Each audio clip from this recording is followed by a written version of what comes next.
राजस्थान कर्मचारी चयन बोर्ड द्वारा करवाई जा रही एलडीसी भर्ती 2026 जो कि 10,644 पदों के लिए करवाई जा रही है।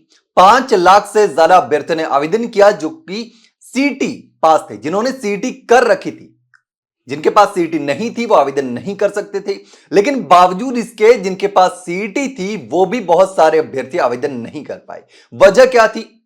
उनका तर्क है कि साइट नहीं चल रही थी, साइट जाम हो गई थी, बार बार आवेदन करने के लिए कोशिश कर रहे थे लेकिन आवेदन नहीं हो पा रहा था। एंड टाइम पर जिस तरीके से हम लगातार कहते आ रहे हैं कि जितना जल्दी हो सके आवेदन कर दो, क्योंकि बाद में आवेदन करने में समस्या होती है। जब एक साथ एंड टाइम पर लास्ट डेट पर अभ्यर्थी आवेदन करने की कोशिश करते हैं तो आवेदन में समस्या होती है।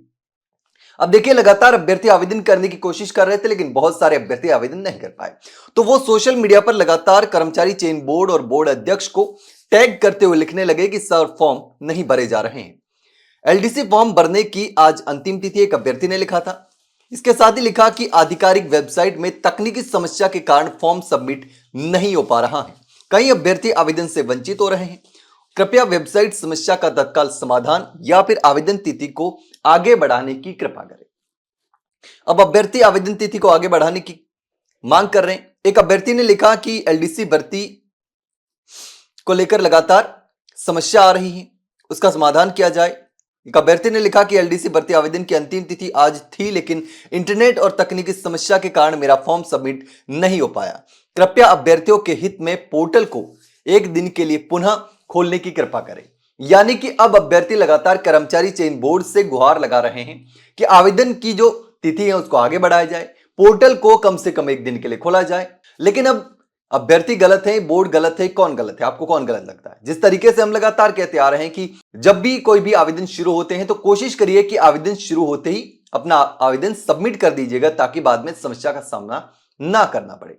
हालांकि इस बार ओटीआर को लेकर भी कई अभ्यर्थियों को बहुत सारी समस्या का सामना करना पड़ा, क्योंकि 2026 में ही यह नया नियम बोर्ड के द्वारा लागू किया गया था कि ओटीआर पर सारे जो दस्तावेज हैं वो आपको अपलोड करने हैं और अपलोड करने के बाद में उनको हटा नहीं सकते। और किसी भी भर्ती का आवेदन करने के लिए आपको ओटीआर पर दस्तावेज अपलोड करने होंगे, उसके बाद में आवेदन कर सकते हैं। तो ऐसे में बहुत सारे अभ्यर्थियों को समस्या हुई, एलडीसी भर्ती में भी, लैब असिस्टेंट भर्ती में भी, और दूसरी जो भर्तियां वर्तमान में जनवरी महीने में जिनके आवेदन लिए जा रहे थे, और फरवरी में अब जो आवेदन हाल ही में समाप्त हुए हैं उसको लेकर भी।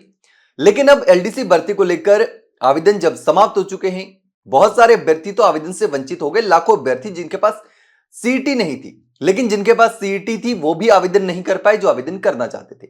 लेकिन अब देखना होगा कि इसका समाधान बोर्ड क्या निकालता है। हालांकि बोर्ड अध्यक्ष ने स्पष्ट रूप से पहले ही कहा था कि जितने अभ्यर्थियों को जिन को आवेदन करना है जल्दी से आवेदन कर दे, क्योंकि अब हम किसी भी भर्ती परीक्षा की तिथि को आगे बढ़ाने के मूड में नहीं है। यानी कि बोर्ड तिथि को आगे बढ़ाने के पक्ष में नजर नहीं आ रहा। हालांकि अब देखना होगा कि क्या होता है। लेकिन इस पर आप क्या सोचते हैं कमेंट सेक्शन में कमेंट करके जरूर बताना। वहीं अगर जानकारी अच्छी लगी हो तो वीडियो को लाइक और शेयर जरूर करें, और हाँ, चैनल को सब्सक्राइब करना ना भूलें। फिलहाल के लिए इतना ही, जल्द मिलते हैं एक नई जानकारी के साथ। तब तक के लिए नमस्कार।